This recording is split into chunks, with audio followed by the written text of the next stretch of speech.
చంద్రబాబు మరోసారి మాట తప్పారు. ఇచ్చిన హామీలు ఏవైతే ఉన్నాయో రాష్ట్రంలో ఉన్న అప్పుల దృష్ట్యా అప్పులు తీరితే తప్ప హామీలు ఏవి అమలు చేయలేని పరిస్థితి ఉందంటున్నారు. దీనికి సంబంధించి చంద్రబాబు గతంలో మాట్లాడి తీరేలా ఉంది, ఇప్పుడు అధికారంలోకి వచ్చిన తర్వాత ఏ విధంగా మాట్లాడుతున్నారు మాజీ ఎమ్మెల్యే జకంపూడి రాజా చెప్తారు.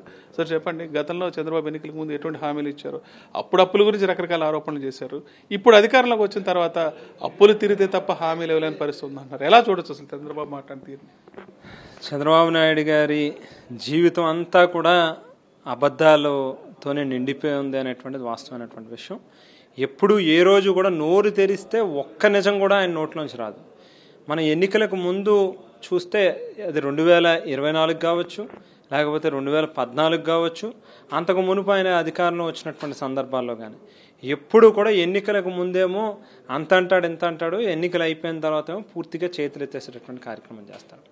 సరిగ్గా మొన్న 24 ఎన్నికలకు కూడా అదే రకమైనటువంటి సేమ్ స్ట్రాటజీని మరొకసారి అప్లై చేశాడు చంద్రబాబు నాయుడు గారు. ఈసారి ఆయనతో పాటుగా పవన్ కళ్యాణ్ గారిని, బీజేపీని అందరినీ కూడా కలుపుకుని 2014లో ఏ డ్రామా అయితే చేశారో మరొకసారి దాన్ని మరింత రక్తి కట్టించేటట్టుగా, ఓ పక్కన జగన్మోహన్ రెడ్డి గారేమో ఇన్ని పథకాలు ఇస్తూ ఉంటే రాష్ట్రం అధోగతి పాలైపోతుంది, అప్పులు ఊబిలోకి నెట్టేస్తున్నారు, శ్రీలంక అయిపోతుంది అని చెప్పి తెల్లారు లెగిస్తే ప్రభుత్వం మీద, జగన్మోహన్ రెడ్డి గారి మీద బురద జల్లినటువంటి ఈ వ్యక్తులు అవేళ ఏం చెప్పారు? 14 లక్షల కోట్ల రూపాయలు రాష్ట్ర ప్రభుత్వం మీద అప్పులు ఉన్నవి అని చెప్పి మాట్లాడినటువంటి ఈ పెద్దలే అవేళ రైతు భరోసాని మేము 13,500 రూపాయలు చొప్పున ఇస్తా ఉంటే 20,000 రూపాయలకు పెంచుతామని చెప్పారు.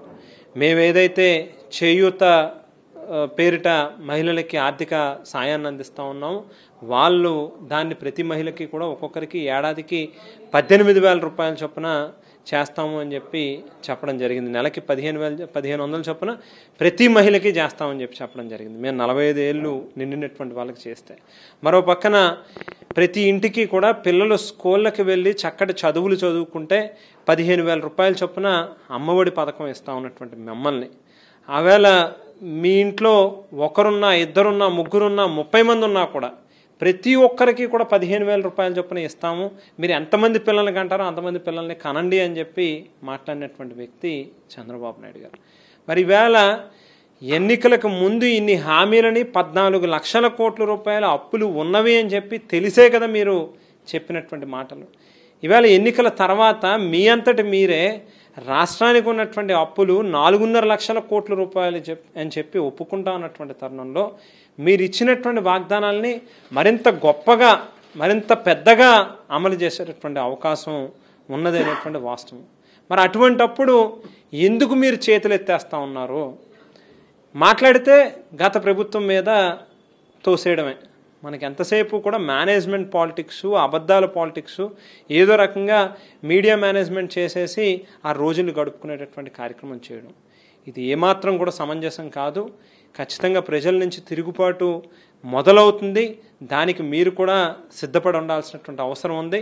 వైఎస్ఆర్ కాంగ్రెస్ పార్టీ కూడా మోసపోయినటువంటి ప్రతి వ్యక్తి తరపున, ఆంధ్రుల ప్రతి ఒక్కరి తరపున కూడా ఖచ్చితంగా ఈ ప్రభుత్వాన్ని నిలదీసేటటువంటి కార్యక్రమం జరుగుతుంది తొందరలోనే అనేటువంటి మాటను కూడా తెలియజేస్తాను.